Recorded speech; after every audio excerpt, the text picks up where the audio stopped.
I'm Terry Wingerter. I'm sure many of you out there know me. I started in this business when I had hair. I don't have hair now. Anyway, we're originally a North Dakota family. My dad moved us out here when I was like 4. There was 9 of us kids. We all graduated from Casper schools, St. Anthony, Dean Morgan, and NC, and I had some Casper College experience. Like I said, I've been on the city council for 9 years, and I've been on the county commission for 20 years. I hate to admit it, but I lost a couple times, and then I'd come back 2 years later and be the #1 vote getter. I enjoyed Nechona County. My dad raised 9 of his kids here. I enjoy government, civics, scouting, JCs, Kiwanis Club. I've always been involved in all kinds of activities, and I've always been very community oriented. And I think Nechona County is a beautiful place to live, and there's so much going on in this county now. I'd like to continue to be part of it. So I also want to thank the other candidates. I know how hard it is and gutsy it is to put yourself up for running for office. So I just want to congratulate you all. So thank you very much. In front of you, and they take your, I was going to say roads too. I mean, roads, the way the county's growing. I mean, Salt Creek, we just went through that ordeal about the zoning, and I went out there several times and sat on the side of the road. And Salt Creek Road is very, very busy, but I-25 is very busy. I know that's not officially a county road, that's a highway department.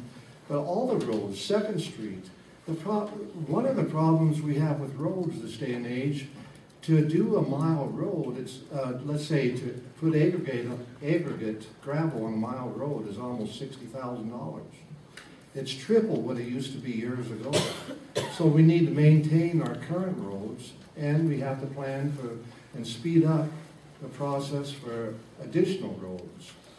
And besides roads, I mentioned planning. We're all concerned about the planning because the county's growing. But we need our Nechona County Health Department. I don't have any old cars, but I too, my dad owned a gas station for 45 years, and I've certainly been around old cars and newer cars. The gentleman we're all talking about or hinting around about, he did everything to begin with what we asked him to. We asked him to set his cars up 6 inches above the ground and line them up and cut the weeds. But you know, you have to have code inspection. I understand that. There's got to be a fine line, and it's communication.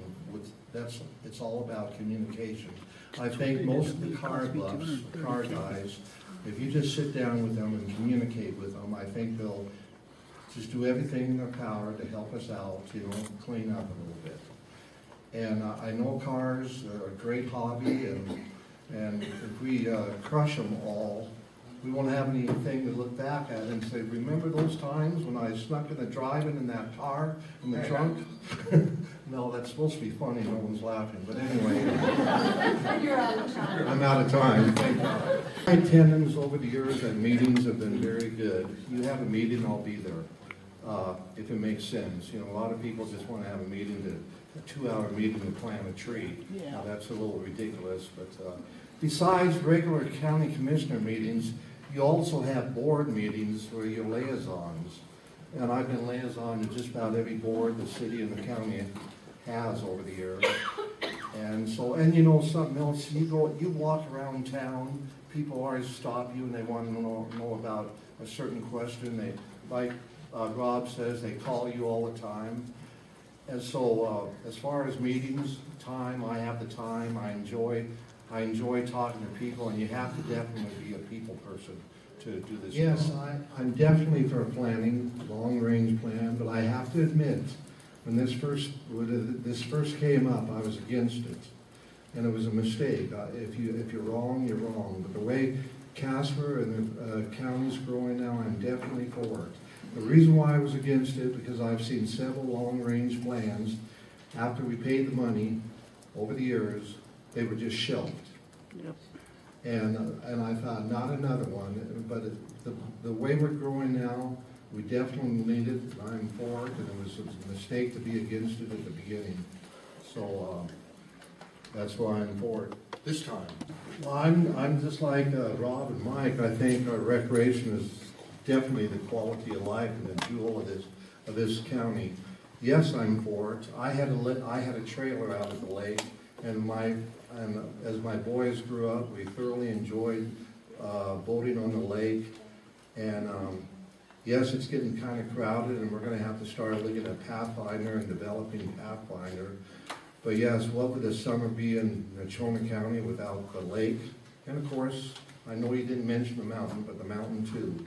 I mean, that's our jewel of this whole living in Natrona County, and the rural area makes it a good place to live. This is the same agreement, by the way, that the state parks have. As a matter of fact, the original agreement was a state park agreement.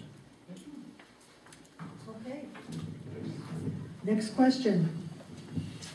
Please give your view of the Natrona County Parks Department and the Parks Board. Specifically, what are the challenges and opportunities they face? Do you think they need increased funding, the same funding, less funding? Are there any particular projects the Parks Board is undertaking that you don't agree with? Let's start with Mr. Wingerter. As of right now, we have, I think, 4 or 6 employees in the Parks Board. We just recently, about a year and a half ago, we hired a director, Dick O'Hearn. I think it's been a couple years ago. I think the Parks Board is doing a tremendous job right now. We're doing things such as working with the Rotarian Club to expand the bridle trail and to fix it up. We're all excited about the biathlon coming up to the mountain.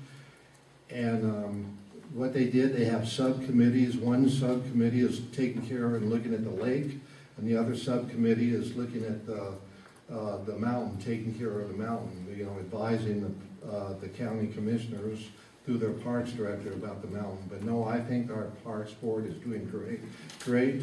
And if they need additional funds, if they come to us and tell us reason why they need additional fund, as important as recreation here in this county, I certainly support 1 cent 15. And if it doesn't pass, we're going to be in a world of hurt. Especially the small, you know, we have 6 municipalities around this county, and the smaller towns really, of course, they really need that money. They run their whole town, they run their whole infrastructure on that money. But of course I support it. We get about, it fluctuates of course, but we get about some years we get 3.5, other years we get $3.7 million.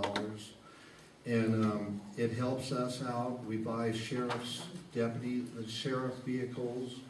We have bought bulletproof vests. And that's just to name a few of the items we have bought. But of course, I support the 1 cent, and I hope the people support it out there too. Thank you. Well, county roads are the lifeline of this county. We all know that. And yes, we need to maintain them no matter what it takes. What we told our road and bridge guy, Mike Hafer, we told him several times, we said, now Mike, do county roads are #1. And then if you have time, you go back and help people, such as on Blair Lane and Forbes Road and whatever.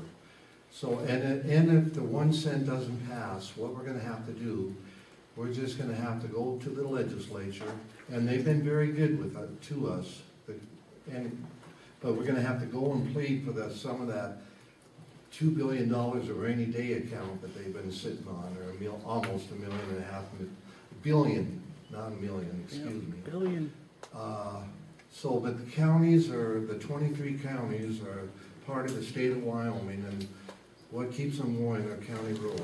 Salt Creek, I think that's what's on everybody's mind right now. We've had 3 county plans, one in the 70s, one in the 90s, and we're currently going through one now.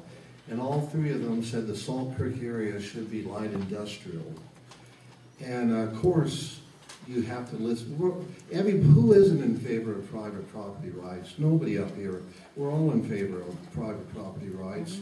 But as long as you have neighborhood meetings, which we did, I helped set up a neighborhood meeting the other night, and then we heard them twice at the commissioner meeting. And that's a tough part of being a county commissioner. You're just gonna have to make some tough decisions, knowing that you're gonna make some people unhappy, and it bothers me. But if you can't stand the heat, get out of the kitchen. You try to do the right thing after listening to them. Thank you. Again, like Rob says, we have an excellent relationship with all the other county elected officials. About 4 months before, we have our budget, it's the fiscal budget's due in July. But about 4 months before we start our budget hearings, we send a memo out, the chairs have sent a memo out to all the department heads and asking them to come in with early ideas about their budget. And then we sit there we start in May, we have budget meetings with each department head, and we find out what's important, what they need, and what they don't need. And most of them, all of them, don't want waste, because they know that their jobs depend on budgeting, and they don't want to see the county folks don't want to see wasteful spending, nor do we. So no, we have excellent relations with them. We can go in and talk to them at any time, and they're free to come to us at any time and talk to us, and they always do.